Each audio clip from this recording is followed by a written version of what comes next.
Hello everyone, मैं शास्त्रांगद आज आधुनिक भारत के इतिहास में जो आपको पढ़ाऊंगा वो फ्रांसीसियों के बारे में बताऊंगा।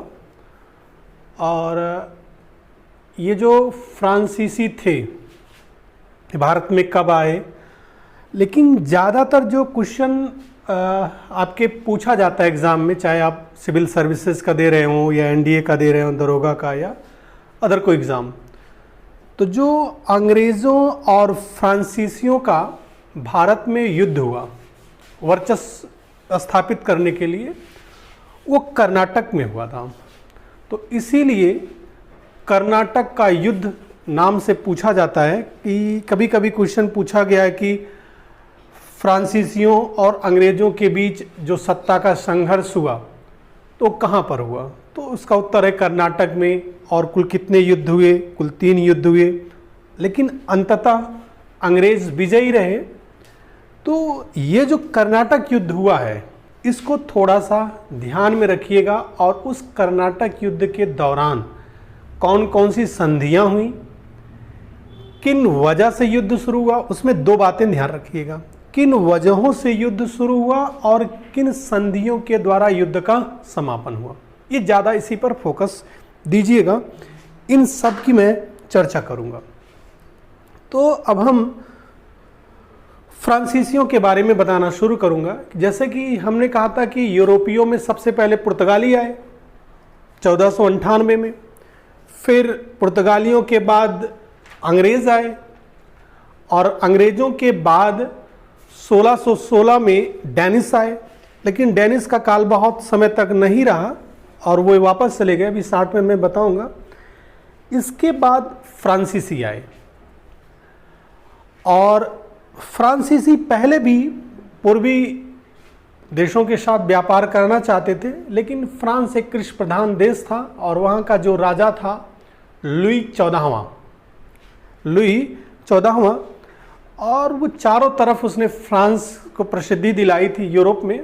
और बाद में उसने कहा था कि पेरिस की जगह उसने वर्साया को अपनी नई राजधानी भी बनाया था, और वो कहता था कि मैं ही फ्रांस हूँ। और उसके पीछे जो उसका सबसे योग्य प्रधानमंत्री था कोलवार्ट, तो उसने राजा को सलाह दी कि महाराज, ब्रिटेन और यूरोप के जो पुर्तगाल वगैरह हैं व्यापार कर रहे हैं पूरब के साथ, और हमें भी एक कंपनी स्थापित करना चाहिए कि जो पूरब के देशों के साथ व्यापार करे। तो इसी बात को ध्यान में रखते हुए 1614 में जब फ्रांस का राजा लुई 14वां था, उसका जो मंत्री था कोलवर्ट, तो उसी के निर्देशन में 1664 में एक कंपनी स्थापित हुई, फ्रांसीसी कंपनी, पूरब के देशों के साथ व्यापार करने के लिए 1664 में। और उसका नाम दिया गया कंपनी द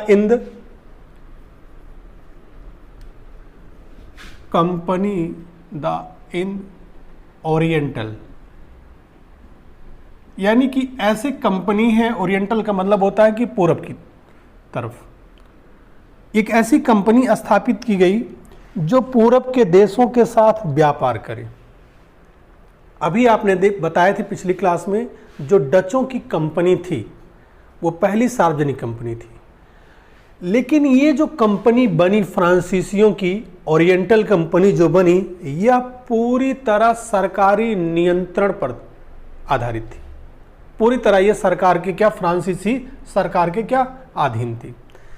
इसकी सारी वित्त व्यवस्था फ्रांसीसी सरकार करती थी, और अधिकारियों की नियुक्ति भी, दिशा निर्देश भी फ्रांस में बैठे अधिकारी करते थे। इसीलिए इस कंपनी की आप देखेंगे आगे बड़ी दुर्दशा होती है, उसकी आगे हम चर्चा करेंगे। जब यह कंपनी का गठन हुआ तो इस कंपनी का जो पहला मिशन भेजा गया वो इसी साल भेजा गया 1664 में, और यह कंपनी हिंद महासागर का जो सबसे बड़ा द्वीप है मेडागास्कर आई, जहाँ पहले से ही कुछ फ्रांसीसी रह रहे थे। और इस कंपनी का उद्देश्य ये दिया गया कि आप मेडागास्कर में एक उपनिवेश की क्या करें, स्थापना करें। लेकिन यह कंपनी अपने पहले अभियान में मेडागास्कर में एक उपनिवेश करने में क्या रही, ये विफल रही। तो इसके बाद 2-3 साल बाद 1667 में फ्रैंक कैरो के निर्देशन में दूसरा फ्रांसीसी अभियान भारत भेजा गया। याद रखिएगा, फ्रैंक कैरो के निर्देशन में, और इसके साथ एक स्थान का निवासी था मारकारा। क्या था उसका नाम, मारकारा। इसको भी ये भेजा गया था, ठीक है, बड़ा अनुभवी था इसीलिए इसको भेजा गया था। और ये जो फ्रैंक कैरो था यह भारत आया और 1668 में, याद रखिएगा 1668 में इसी फ्रैंक कैरो ने भारत में सूरत नामक स्थान पर, गुजरात में सूरत जो बंदरगाह है वहाँ पर इसने पहली फ्रांसीसी कोठी की स्थापना की। याद रखिए 2-3 बातें यहाँ से आपसे क्वेश्चन पूछा जाता है कि पहला जो फ्रांसीसी था वो कौन भारत आया, तो वो फ्रैंक कैरो था। ये दूसरा अभियान दल था पूर्व के देशों के साथ फ्रांस का। और जो पहली फ्रांसीसी बस्ती स्थापित या कोठी स्थापित हुई वो सूरत में हुई। कब हुई, 1668 में हुई। और इसका जो संस्थापक था वो कौन था, फ्रैंक कैरो था। और इसी समय 1 साल बाद ये जो मारकारा था 1669 में, इस मारकारा ने दक्षिण भारत में, कहाँ पर, दक्षिण भारत में 1669 में मुसलीपट्टनम में, कहाँ पर ये, मुसलीपट्टनम में गोलकुंडा के सुल्तान से, किससे, गोलकुंडा के सुल्तान से एक फरमान प्राप्त किया कि हम व्यापार करना चाहते हैं और अपनी एक कोठी या फैक्ट्री लगाना चाहते हैं और आप मुझे क्या दीजिए, अनुमति दीजिए। यानी कि ये जो मुसलीपट्टनम था ये गोलकुंडा के सुल्तान के क्या था, अधीन था और उसको इजाज़त मिल गई। यानी कि दूसरी फ्रांसीसी जो कोठी स्थापित हुई वो कहाँ हुई, मुसलीपट्टनम में। ये गोलकुंडा के अधीन था और इसका जो संस्थापक था वो कौन था, मारकारा था, इसने स्थापित किया। लेकिन चूंकि फ्रांसीसी थोड़ा साहसी ज़्यादा होते थे और इसीलिए उन्होंने 1672 में, कब, 1672 में, अभी तक तो यहाँ इन्होंने इजाज़त ली लेकिन कहा अब इजाज़त लेने की ज़रूरत नहीं है, और इसीलिए 1672 में उन लोगों ने सांथोमी को जीत लिया। मद्रास के पास सांथोमे या थोमी को क्या कर लिया, जीत लिया इस क्षेत्र को। यहाँ पर अंग्रेज़ों की बस्तियाँ थी, डचों की बस्तियाँ थी, और इसीलिए डचों की सहायता से गोलकुंडा ने इस क्षेत्र पर पुनः क्या कर लिया, अधिकार कर लिया। अगले ही साल 1673 में डचों की सहायता से गोलकुंडा के सुल्तान ने पुनः इस क्षेत्र पर क्या कर लिया, अधिकार कर लिया, और इसे सांथोमे को लेकर के किसको दे दिया गया, डचों को दे दिया गया। ये इनकी शुरुआती क्या रही, सफलता रही। और इसी काल में इनकी जो अगली जो बस्ती स्थापित हुई, बाद में चल करके बड़ा प्रसिद्ध स्थान प्राप्त की। 1774 में इन्होंने बंगाल का जो सूबेदार था, जो औरंगजेब का मामा भी था, शाइस्ता खां, क्या नाम था उसका, शाइस्ता खां,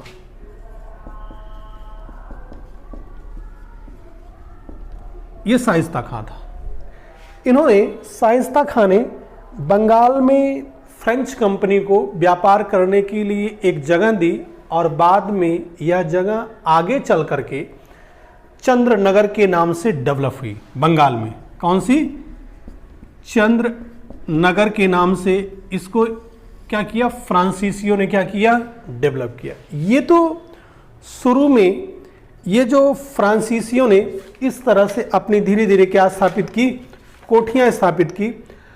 और इस कंपनी जो ये फ्रेंच कंपनी थी ओरिएंटल कंपनी, इसका जो मुख्य मोटिव था, जो मुख्य उद्देश्य था, वो था शुरू में व्यापार करना और इसी लिए व्यापार में संलग्न रही। लेकिन इन्हीं घटनाओं के दौरान ही इन लोगों ने गोलकुंडा के एक छोटे से सूबेदार, वेलिंग के सूबेदार, जिसका नाम था शेर अली खां, शेर खां लोदी, ठीक है, ये एक छोटा सा सूबेदार था। इसी से इन लोगों ने एक छोटी सी जगह, एक गांव खरीदा था, पुदुचेरी। क्या खरीदा था? पुदुचेरी, एक छोटा सा गांव खरीदा। कोई महत्व का गांव नहीं था, यहाँ मछुआरे रहते थे और जो समुद्र के पास जाकर के क्या करते थे, मछली पकड़ते थे। इन्होंने एक गांव खरीदा और ये जो गांव इन लोगों ने खरीदा था उसका नाम था फ्रैंक मार्टिन। क्या नाम था? Frank Martin. इस नाम को याद रखिएगा। इसने एक ग्राम खरीदा, छोटा सा। यानी कि ये पूछा जाता है कि जो पुदुचेरी का जो संस्थापक था वो यही फ्रैंक मार्टिन ही था। क्या नाम था इसका? फ्रैंक मार्टिन था ये। और इसके साथ एक गैर पेशेवर आदमी था जिसका नाम था वेलिंग द लेस्पियने। ये दोनों नाम याद रखिएगा, वेलिंग द लेस्पियने, ये था। इनके साथ ये आदमी जुड़ा हुआ था और इन लोगों ने जब इस क्षेत्र को लिया तो यहाँ पर इन्होंने इसकी किलेबंदी शुरू की। यानी कि फ्रांसीसियों ने जो पहले किलेबंदी शुरू की वो कहाँ की? पुदुचेरी की किलेबंदी क्या की? शुरू की और इसे मजबूत किया और अपने व्यापार करने में क्या रह गए? संलग्न रहे और इसको ठीक से डेवलप भी इन्होंने किया। लेकिन यूरोप में और फ्रांसीसियों की जो प्रतिद्वंद्विता चल रही थी, ठीक है, तो उसका प्रभाव यहाँ पर भी ये दिखलाई पड़ रहा था और इसका परिणाम ये रहा कि 1693 में 1693 में डचों ने अंग्रेजों के सहयोग से पांडिचेरी पर क्या कर लिया? अधिकार कर लिया। इनके जो क्षेत्र थे उस पर क्या कर लिया? अधिकार कर लिया। किसने किया? डचों ने। अभी जो पांडिचेरी जो विकसित ही हो रहा था फ्रैंक मार्टिन और वेलिंग द लेस्पियने के नेतृत्व में, लेकिन डचों ने अंग्रेजों की सहायता से इस क्षेत्र पर क्या कर लिया? अधिकार कर लिया। लेकिन बाद में जब रिजविक की संधि हुई, कौन सी संधि? रिजविक। जब इसकी रिजविक की संधि हुई तो पांडिचेरी को पुनः फ्रांसीसियों को क्या कर दिया गया? वापस कर दिया गया और फिर से ये जो फ्रैंक मार्टिन था, फ्रैंक मार्टिन को 1701 में ये पांडिचेरी का और भारतीय फ्रांसीसी क्षेत्रों का क्या बनाया गया? प्रशासक बनाया गया और इसने जो ये पांडिचेरी था इसको फ्रैंक मार्टिन ने क्या किया? डेवलप किया और 1706 में अपनी मृत्यु तक फ्रांसीसी ये जो बस्ती डेवलप हुई पुदुचेरी में, इसको बड़े पैमाने पर उसने क्या किया? विकसित किया। यानी कि जब इसकी मृत्यु हुई 1706 में फ्रैंक मार्टिन की, तो उस समय यह सबसे बड़ा शहर बन गया था आधुनिक, जिसमें लगभग 40,000 आदमी रह रहे थे। और इसी समय अगर आप कलकत्ता में देखेंगे तो लगभग 22,000 लोग रह रहे थे। यानी कि इसको इसने बहुत अच्छे से विकसित किया और धीरे धीरे इन फ्रांसीसियों ने छोटे मोटे क्षेत्रों पर क्या किया? अधिकार किया। लेकिन जो फ्रांस की ये जो कंपनी थी, द ओरिएंटल कंपनी जो थी, उसकी वित्तीय स्थिति बड़ी खराब हो गई थी। आप जान रहे हैं सरकारी कंपनी है, जैसे भारत में सरकारी कंपनियों का देख लीजिए क्या स्थिति है, ठीक है। तो हर सरकारी कंपनी का वही असर होता है जो फ्रांसीसी कंपनी का हुआ था। कंपनी बड़ी क्या होती? घाटे में चल रही थी। यहाँ तक कि कंपनी को जो अपने अधिकार पत्र थे उसको भी क्या किया? बेचना पड़ा। तो इसी सब ध्यान में रखते हुए बाद में फिर फ्रांसीसियों ने 1720 में, कब 1720 में एक अध्यादेश पारित करके कंपनी को फिर से पुनर्जीवित करने का क्या किया, प्रयास किया 1720 में।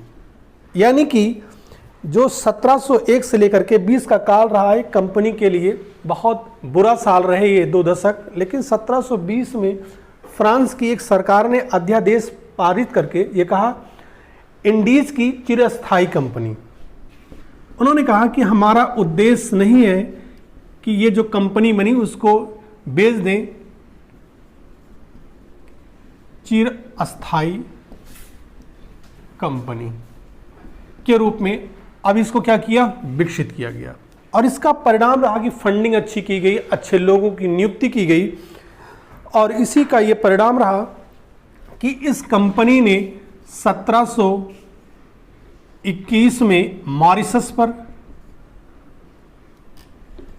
मॉरिशस पर अधिकार कर लिया, और 26 में इन लोगों ने माहे और फिर बाद में कराईकल पर कर क्या लिया, अधिकार कर लिया। माहे, ये कराईकल पर इन लोगों ने क्या कर लिया, अधिकार कर लिया।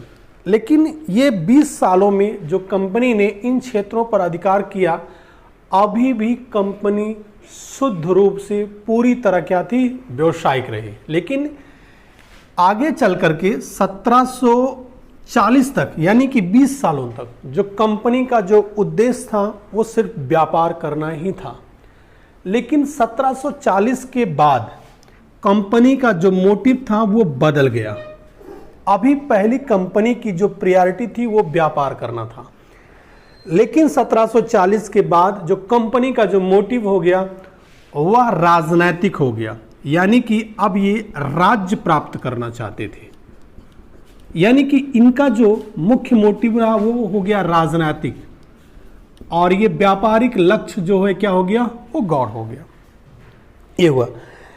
और इसी समय आप देखेंगे तो कई घटनाएं आपस में एकदम मिक्सअप हुई, जिसके कारण अगला जो 20 साल है 1740 से लेकर के 1760 तक, ये 1740 से लेकर के 1760 का जो काल है, कर्नाटक की और दक्कन की जो राजनीतिक व्यवस्था थी और यूरोप के जो आपस में झगड़े थे, इन सब वजहों से, याद रखिए फिर से मैं बोल रहा हूं, दक्कन की और कर्नाटक की जो राजनीतिक सिचुएशन थी और यूरोप के जो घरेलू युद्ध थे, उन दोनों स्थितियों का प्रभाव भारत में फ्रांसीसी और अंग्रेजों के संबंधों पर भी पड़ा।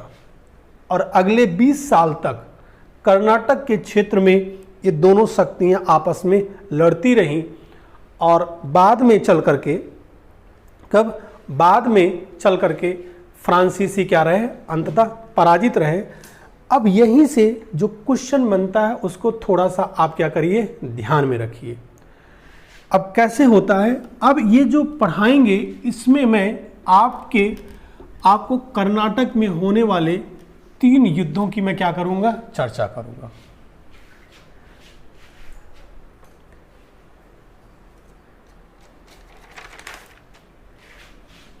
ये 3 युद्ध हुए कर्नाटक में, 3 युद्ध हुए। जो प्रथम युद्ध हुआ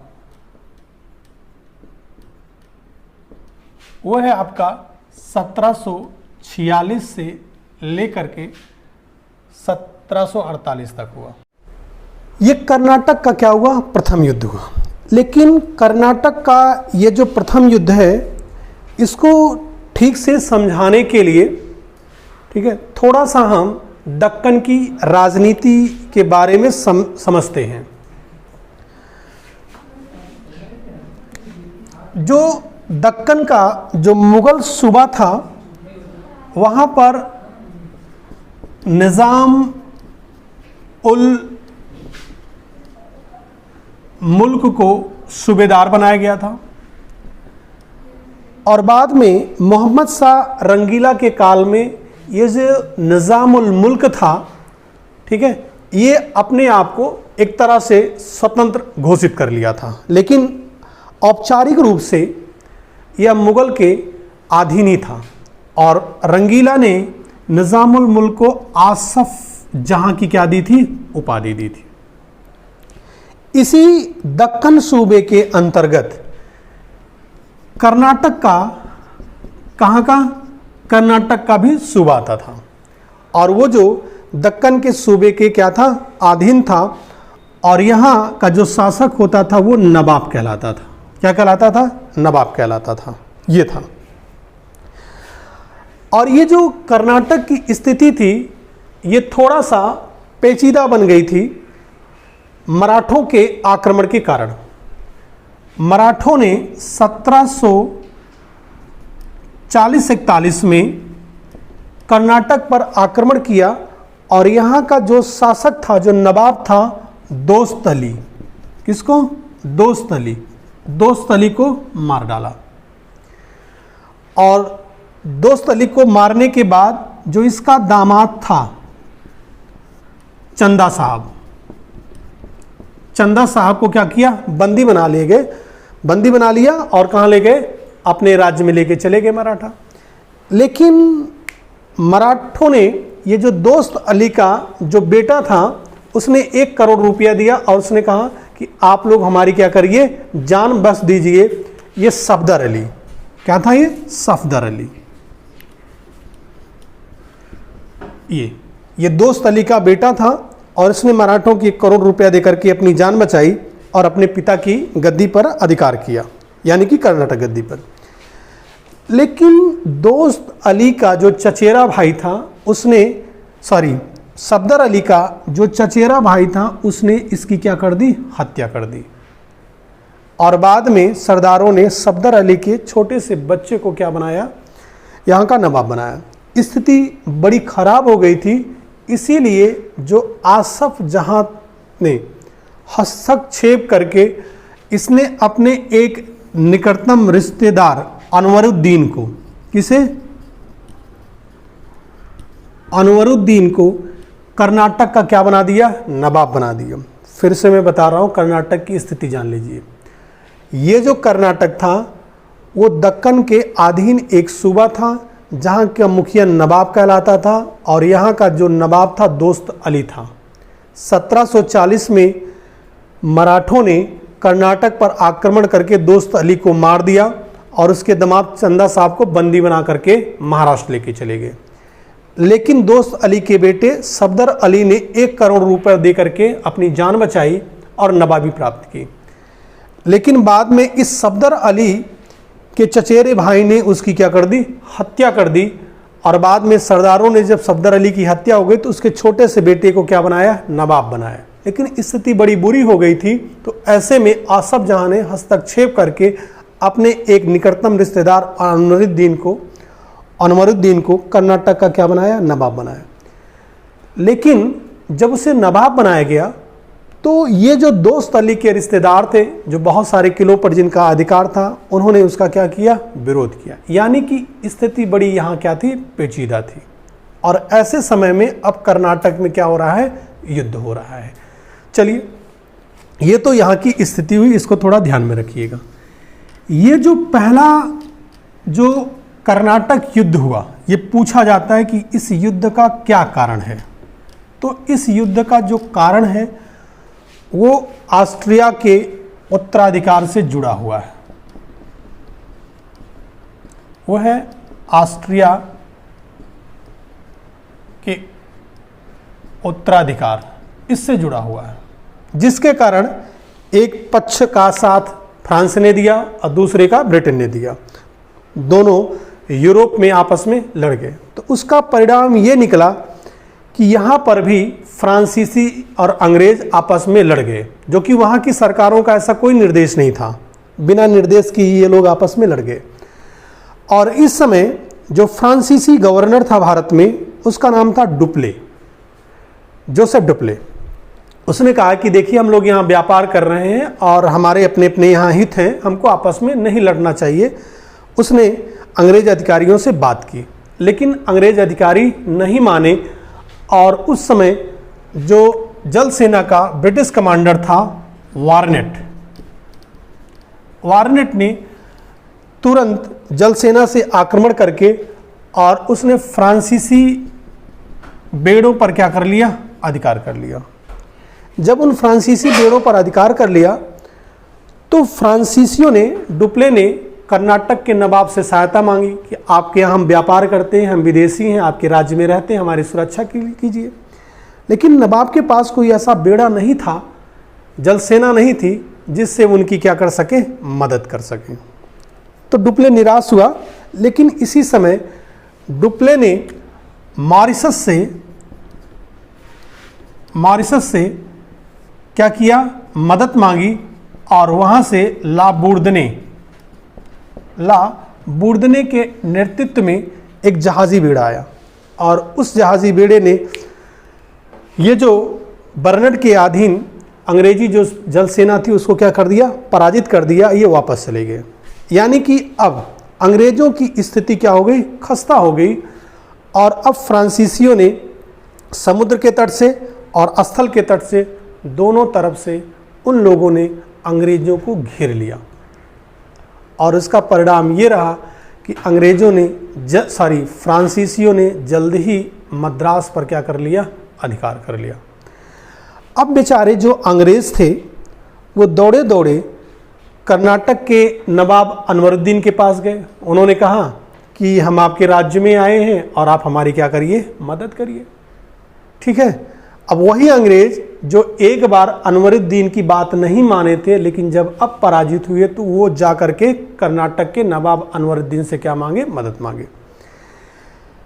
ये बात अनवरुद्दीन ने कहा ठीक है, आप हमारे यहाँ व्यापार कर रहे हैं, हम आपकी सुरक्षा करेंगे। और उन्होंने फ्रांसीसियों से कहा कि भैया आप लोग अपना जो घेरा आप डाले हैं मद्रास पर उसे क्या करिए, उठा लीजिए।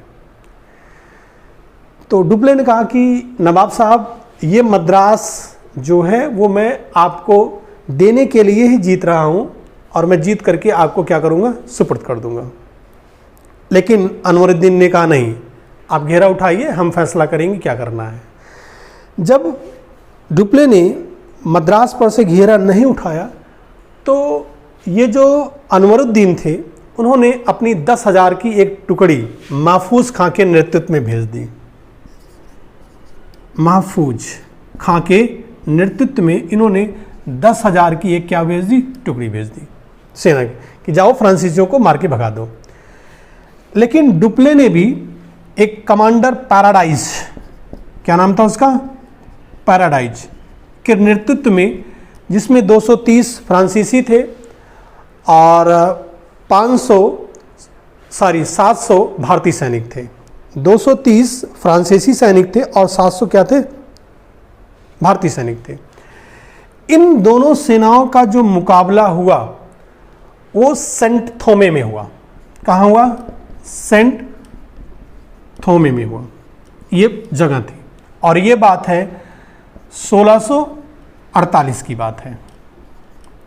सेंट थोमे का युद्ध, ये पूछा जाता है किन के बीच हुआ था, तो नवाब की सेना अनवरुद्दीन और डुप्ले के बीच हुआ था। और इसका परिणाम ये रहा कि इस सेंट थोमे के युद्ध में 1000 की सेना ने नवाब की 10,000 की सेना को क्या कर दिया, पराजित कर दिया। इसका बड़ा दूरगामी परिणाम निकला। यह जो युद्ध हुआ इसने शो कर दिया, इसने दिखला दिया कि एक छोटी सी यूरोपीय अनुशासित सेना एक बड़ी से बड़ी भारतीय सेना को क्या कर सकती है, पराजित कर सकती है। इसका ही परिणाम निकला। और बाद में जब मद्रास पर डुप्ले का अधिकार हो गया तो ला बुर्दने से अंग्रेजों ने संधि कर ली कि आप जो है कि मैं आपको क्षतिपूर्ति देता हूं और आप मद्रास को क्या करिए, छोड़ दीजिए। लेकिन डुप्ले ने कहा नहीं, हम पूरा मद्रास को क्या करेंगे, लूट लेंगे। लेकिन ला बुर्दने ने कहा नहीं, ऐसा नहीं करना चाहिए।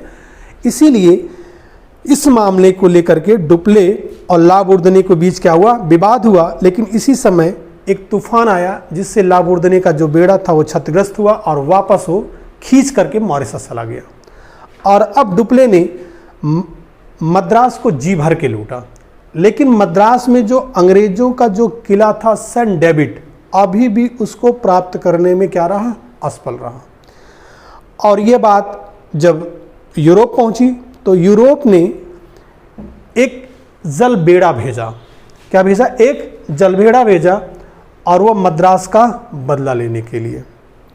लेकिन इसी समय जो ऑस्ट्रिया का उत्तराधिकार था, वास्कोवेन के नेतृत्व में भेजा था, जो उत्तराधिकार का युद्ध था, एलस्पल की संधि के द्वारा, एलस्पल की संधि के द्वारा यह युद्ध क्या हो गया था? समाप्त हो गया था। और यह जो संधि हुई थी वो 1648 में हुई थी।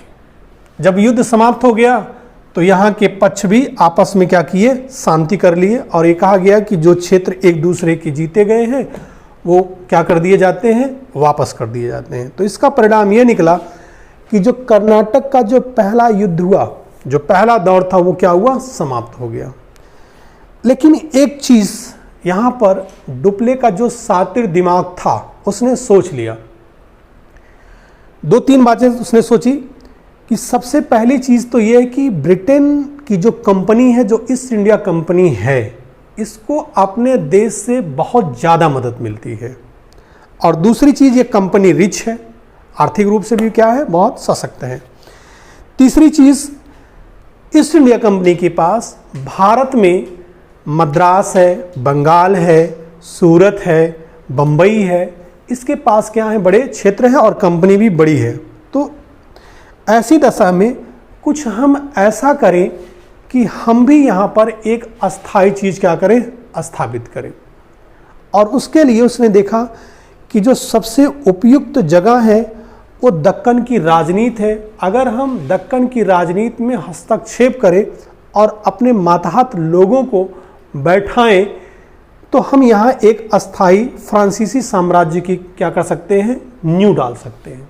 उसने ये सोचा, क्योंकि उसने देख लिया था कि सेंट थोमे के युद्ध में हमारे मात्र 230 सिपाहियों ने एक बहुत बड़ी फौज को ही पराजित कर दिया था। तो इन सब बातों को ध्यान में रखकर उसने अपनी योजना बनाई, और जिसका परिणाम रहा द्वितीय कर्नाटक युद्ध। ये पूछा जाता है कि द्वितीय कर्नाटक युद्ध का क्या कारण रहा? तो द्वितीय कर्नाटक युद्ध का जो कारण है वो डुप्ले की महत्वाकांक्षा है। दक्कन और कर्नाटक की राजनीति में उसका क्या है? हस्तक्षेप है। 2 बातें याद रखिएगा, द्वितीय कर्नाटक युद्ध का कारण डुप्ले की महत्वाकांक्षा, कर्नाटक और दक्कन की आंतरिक राजनीति में हस्तक्षेप करना। द्वितीय कर्नाटक युद्ध, द्वितीय कर्नाटक युद्ध। और ये जो द्वितीय कर्नाटक युद्ध हुआ वो 1749 से लेकर के 1754 के बीच हुआ। अब इसको देखिए, इस समय 1748 में जो दक्कन के जो निज़ाम थे, जो हैदराबाद में रहते थे, जिसकी राजधानी हैदराबाद थी, दक्कन का जो निज़ाम था आसफ जहां, उसकी मृत्यु हो गई। और उसकी मृत्यु के बाद नासिर जंग, ये क्या बना? ये निज़ाम बना, यहाँ का निज़ाम बना। लेकिन आसफ जहां के बेटी का जो बेटा था मुजफ्फर जंग ने उसका क्या किया? विरोध किया।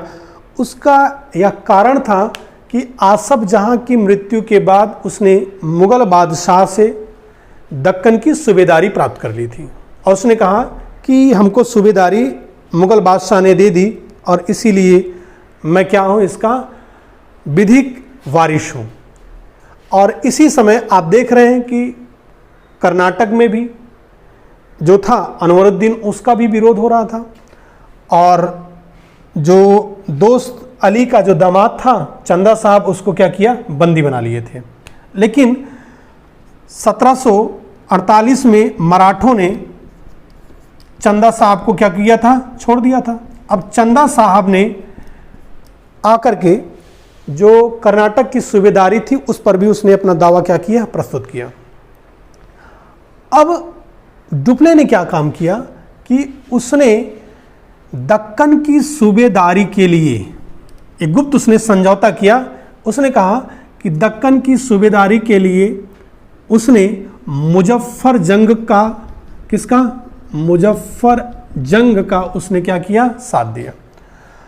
और कर्नाटक की सूबेदारी के लिए उसने चंदा साहब का क्या दिया, साथ दिया। उसने कहा कि हम आपको कर्नाटक की सूबेदारी कर्नाटक की नवाबी दिला रहे हैं, और मुजफ्फर जंग को कहा आपको हम क्या करेंगे, दक्कन का निज़ाम बनवाने में आपकी हम क्या करेंगे, मदद करेंगे। ये इन तीनों के बीच एक गुप्त समझौता हुआ, और जब ये समझौता हुआ तो तीनों शक्तियों ने सबसे पहले कर्नाटक पर क्या किया, आक्रमण किया। तीन सेनाओं एक साथ आगे बढ़ी और 3 अगस्त 1749 में अंबूर का क्या हुआ, युद्ध हुआ। और इस युद्ध में जो कर्नाटक का जो नवाब था अनवरुद्दीन, वो मारा गया। अनवरुद्दीन क्या हुआ, मारा गया। और बाद में जब अनवरुद्दीन मारा गया तो शर्त के अनुसार चंदा साहब कर्नाटक का क्या बना, नवाब बना, और अर्काट में उसने अपनी राजधानी बनाई। कहाँ पर, अर्काट में। लेकिन यहाँ एक गलती ये हो गई कि जो अनवरुद्दीन का जो बेटा था मोहम्मद अली, क्या नाम था उसका, मोहम्मद अली, वो किसी तरह से भाग करके निकल गया और उसने त्रिचनापल्ली के किले में जाकर के शरण ली। और इसी समय डुप्ले ने, ये जो नए नवाब बने थे चंदा साहब, इनको कहा कि आप जाइए त्रिचनापल्ली के किले को क्या करिए, जीतिए, और उसको क्या करिए, मार डालिए। और चंदा साहब वहाँ चला गया। लेकिन अब अंग्रेज़ों के भी कान खड़े हो गए कि ये देखिए, अब तो ये डुप्ले अगर अपनी नीतियों में सफल रहा, दक्कन में भी अगर अपने मतहत निज़ाम को बैठा देगा, तो हमको दक्षिण भारत से क्या हो जाना पड़ेगा, विदा हो जाना पड़ेगा। उनका आकलन सही भी था। तो उन्होंने तुरंत जो दक्कन के नए निज़ाम थे नासिर जंग के पास ये संदेश भिजवाया कि आप कर्नाटक के मामले में क्या करिए, हस्तक्षेप करिए। और नासिर जंग ने तुरंत कदम उठाया, कर्नाटक पर उसने क्या कर दिया, आक्रमण कर दिया। लेकिन फ्रांसीसियों की सेना और नवाब की सेना के द्वारा ये जो नासिर जंग था पराजित हुआ, और बाद में ये मार डाला गया। और एक नया निज़ाम अब बना मुजफ्फर जंग। कौन बना, अब ये हैदराबाद की गद्दी पर किसको बैठाया गया, मुजफ्फर जंग को। याद रखिएगा, ये जो मुजफ्फर जंग था अभी ये नासिर जंग की कैद में था। कहाँ था, नासिर जंग की कैद में था, और इसको छोड़ दिया गया। और फ्रांसीसी इसे पांडिचेरी लेके आए थे, वहाँ से छुड़वा करके इसको वापस लाए थे। और अब ये क्या हुआ, मुजफ्फर जंग हैदराबाद का नया निज़ाम बना, और इसने तुरंत ही एक कृतज्ञता बस आदेश जारी किया कि कृष्णा नदी के जो दक्षिण का जो क्षेत्र है पूरा, इस क्षेत्र को हम डुप्ले को गवर्नर बनाते हैं। यानी कि डुप्ले को कृष्णा नदी के दक्षिण क्षेत्र का इसने क्या किया, गवर्नर बनाया, और पांडिचेरी के जो आसपास का जो क्षेत्र था उसे सौंप दिया, और उड़ीसा का समुद्र तट भी दिया। फिर से मैं बता रहा हूं कि नए निज़ाम मुजफ्फर जंग ने कृष्णा नदी के दक्षिण के समस्त क्षेत्रों का गवर्नर डुप्ले को बना दिया, और पांडिचेरी के आसपास राज्य भी दे दिए, उड़ीसा का तटीय क्षेत्र भी दे दिया। और उसने कहा कि दरबार के सरदार हमारा विरोध करेंगे, तो इसीलिए कुछ फ्रांसीसी सैनिकों को भी हमारे दरबार में क्या करिए, रख दीजिए। डुप्ले चाहता भी यही था, और इसीलिए अपने योग्य सेनानायक बूसी, क्या नाम था उसका, ये क्वेश्चन पूछा गया है, बूसी को निज़ाम के दरबार में कुछ फ्रांसीसी सैनिकों के साथ क्या कर दिया, रेजिडेंट के रूप में नियुक्ति कर दिया। लेकिन जब ये बूसी, कौन, ये बूसी पांडिचेरी से ये नए निज़ाम मुजफ्फर जंग को लेकर के हैदराबाद की तरफ चला, तो रास्ते में कुछ अफ़गान सरदारों ने नए निज़ाम मुजफ्फर जंग की क्या कर दी, हत्या कर दी।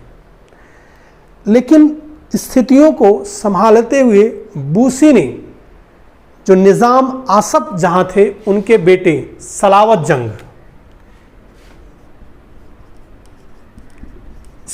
जंग को हैदराबाद का क्या बना दिया, निज़ाम बना दिया। ये स्थिति हुई।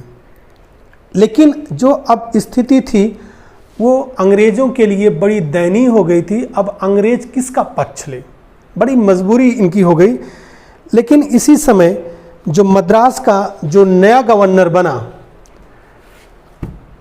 और उसने तुरंत ही जो इस समय त्रिचनापल्ली में जो अनवरुद्दीन का जो बेटा था मोहम्मद अली भाग कर आया था, तुरंत उसकी सहायता करने की क्या की, कोशिश की। और उसने एक अंग्रेजी सेना उसकी सहायता के लिए भेजा और ये कहा कि आप अंग्रेज़ों से फ्रांसीसियों से कुछ समय तक बात करते रहिए ताकि मैं क्या करूं कि कुछ और आगे कार्रवाई कर सकूं, या कुछ बातचीत अपना करते रहिए ताकि मैं कुछ निर्णायक कदम उठा सकूं। और इसी समय एक नया किरानी जो मद्रास में व्यापार करने आया था, वह सेना में भर्ती हुआ था। उसने एक सलाह दिया, कहा कि देखिए अगर नवाब की राजधानी अरकाट पर क्या करें, हमला बोले, क्या बोले, हमला बोले, तो उसका परिणाम ये होगा कि जो नवाब वहाँ अपना सेना के साथ त्रिचनापल्ली पर जो घेरा डाला हुआ है 2 साल से नहीं जीत पा रहा है, वह तुरंत अपनी राजधानी बचाने के लिए आएगा। और जब बचाने आएगा तो उसी समय क्या किया जाएगा, उस पर हमला किया जाएगा। और उसकी योजना सफल भी रही। उसकी योजना क्या रही, सफल भी रही। और फिर ये हुआ भी। और इसी समय एक छोटी सी टुकड़ी बहकाने के लिए अंग्रेज़ों ने कहाँ भेज दिया, त्रिचनापल्ली। जब उसने त्रिचनापल्ली भेज दिया तो डुप्ले ने उस अंग्रेजी टुकड़ी को रोकने के लिए लॉ के अधीन, जो सेना नायक था फ्रांसीसी, लॉ के अधीन एक छोटी सी सेना भेजी। लेकिन लॉ ने अपना काम नहीं कर पाया और वह अंग्रेज़ों से पराजित हुआ। और इधर अब ये जो नवाब थे कर्नाटक के, वह अपनी राजधानी जब बचाने आए तो वहाँ पर भी वो क्या रहे, असफल रहे। अंग्रेज़ों ने नवाब की राजधानी अरकाट पर क्या कर लिया था, अधिकार कर लिया था। लेकिन इसी समय अंग्रेज़ों ने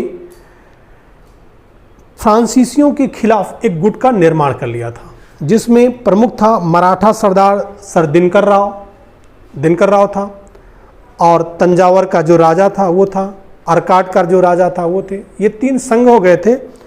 और जब बाद में इसका परिणाम ये निकला कि जो लॉ भेजा गया था त्रिचनापल्ली के लिए वो पूरी तरह से पराजित हुआ और बाद में भागकर श्रीरंगपट्टम में उसने क्या ली, शरण ली।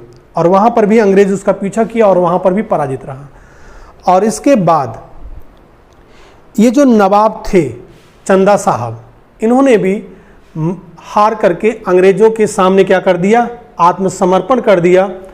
और बाद में ये जो तंजावर का जो राजा था उसने चंदा साहब का क्या कर दिया, सर काट दिया। और इसका परिणाम ये निकला कि जो डुप्ले की योजना थी वो धरी की क्या रह गई, धरी रह गई। सिर्फ त्रिचनापल्ली को जीतने में भी उसको क्या मिली, असफलता मिली। लेकिन फिर भी डुप्ले हारा नहीं और उसने जो मराठा सरदार थे, जो मैसूर के जो राजा थे और जो तंजावर के जो राजा थे, उन सबको अंग्रेज़ों से अलग करने में सफल रहा। और धीरे धीरे उसने पुनः कर्नाटक के राज्यों को जीतने का क्या किया, प्रयास किया।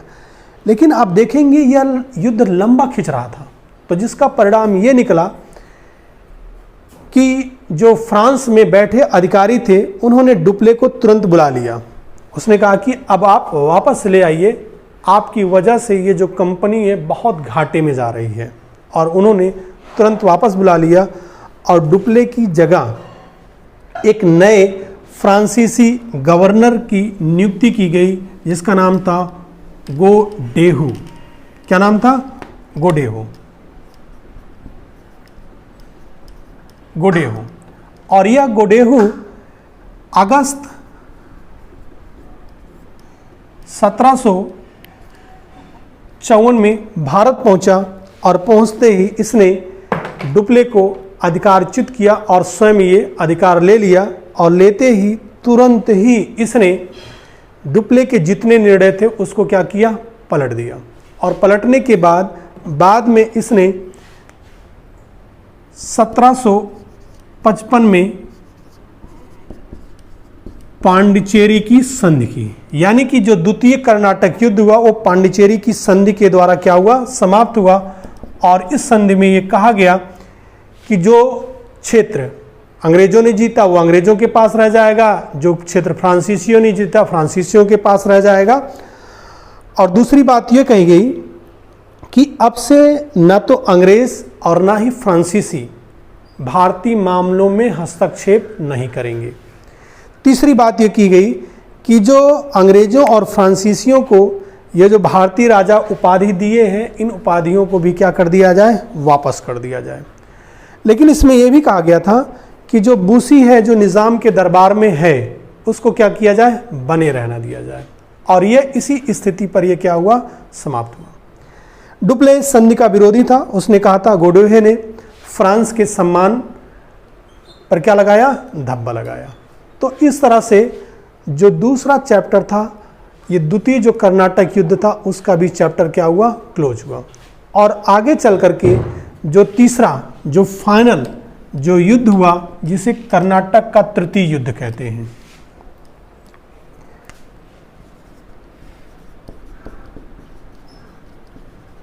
कर्नाटक का तृतीय युद्ध,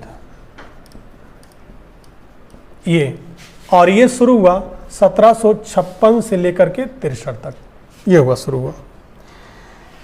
जो यह युद्ध था, इसका जो कारण था वो यूरोप में सप्तवर्षीय युद्ध, ये क्वेश्चन पूछा जाता है, सप्तवर्षीय युद्ध ये था। इस यूरोप में ये जो सप्तवर्षीय युद्ध था, इसके कारण फ्रांस और ब्रिटेन आपस में क्या हुए, लड़ गए। और उसका प्रभाव ये रहा कि ये जो भारत में फ्रांस और ब्रिटेन के उपनिवेश थे, ये आपस में भी क्या हुए, लड़ गए। सबसे पहले डुप्ले और वाटसन ने, किसने, डुप्ले और वाटसन ने चंद्रनगर की जो फ्रांसीसी बस्ती थी उस पर क्या कर लिए, इन्होंने अधिकार कर लिया। और जब अधिकार कर लिया तो और इसके बाद इन लोगों ने एक जल सेना भेजी पांडिचेरी पर अधिकार करने के लिए। और इधर अब फ्रांसीसियों ने निर्णायक लड़ाई लड़ने के लिए काउंट द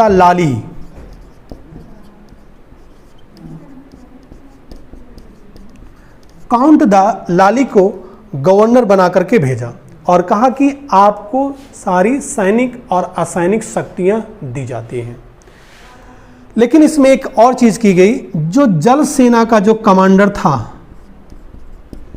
जो जल सेना का कमांडर था, वो द एक था, ये था, इसे स्वतंत्र बनाया गया। यही गलती कर दी गई, क्योंकि बाद में द काउंट लाली और द एक के बीच सामंजस्य स्थापित नहीं हुई।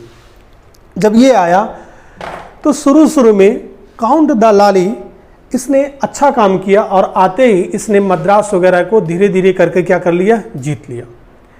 लेकिन इसी समय ये जो जो द एक था, इसका बेड़ा जब क्षतिग्रस्त हुआ तो ये वापस चला गया। और जब ये वापस चला गया तो पुनः अंग्रेजों ने जल से और स्थल से दोनों तरफ से क्या किया, घेरा डाल दिया। और अब काउंट जो द लाली था, उसकी स्थिति बड़ी क्या हो गई, खराब हो गई। वित्तीय संकट भी आए, उसके सैनिकों ने भी क्या किया, विद्रोह किया। इन्हीं सब दबाव में काउंट द लाली ने 2-3 कदम बड़े बुरे उठाए। पहला तो उसने तंजावर के जो राजा थे उनसे वह धन मांग किया 70 लाख, जो उसके ऊपर कर्ज था फ्रांसीसियों का। तो जब मांग किया तो उसने आनाकानी किया, तो उसके तंजावर के किले पर उसने क्या कर दिया, घेरा डाल दिया। लेकिन बाद में जब अंग्रेजी जल सेना आई तो उसने तंजावर के घेरे को भी क्या किया, उठा लिया। तो इससे फ्रांसीसियों की साख पर क्या लगा, धक्का भी लगा। बहरहाल इसकी दूसरी गलती काउंट द लाली ने कर दी कि बूसी को, जो निज़ाम के दरबार में था, उसको भी वहाँ से क्या किया, वापस बुला लिया। एक भी गलती किया उसने। और इसी समय कर्नल फोर्ड के अधीन अंग्रेजों की जो सेना थी, कर्नल फोर्ड के अधीन जो अंग्रेजों की सेना थी, उसने उत्तरी सरकार पर क्या किया, अधिकार कर लिया। यहाँ से अभी जो राजस्व प्राप्त होता था फ्रेंच कंपनी को उत्तरी सरकार से, वह भी क्या हुआ, जाता रहा बहरहाल। और इसी समय अब एक नया अंग्रेजों का जो कमांडर बना था आयरकूट, कौन बना था, आयरकूट, उसके हाथ में उसने क्या हुई, कमांडिंग थी। और वो पहुंचते ही उसने पांडिचेरी वगैरह के जो क्षेत्र थे कर्नाटक में, सारी फ्रांसीसी बस्तियों को धीरे धीरे क्या कर लिया, जीत लिया। और जब उसने जीत लिया तो इसी समय ये जो लाली था, काउंट द लाली जो था, इसने वांडीवास के किले पर घेरा डाला था। लेकिन आयरकूट ने अंतिम रूप से 22 जनवरी, इस युद्ध को याद रखिएगा, 22 जनवरी 1760 में ये वांडीवास के युद्ध में बुरी तरह से फ्रांसीसियों को पराजित किया।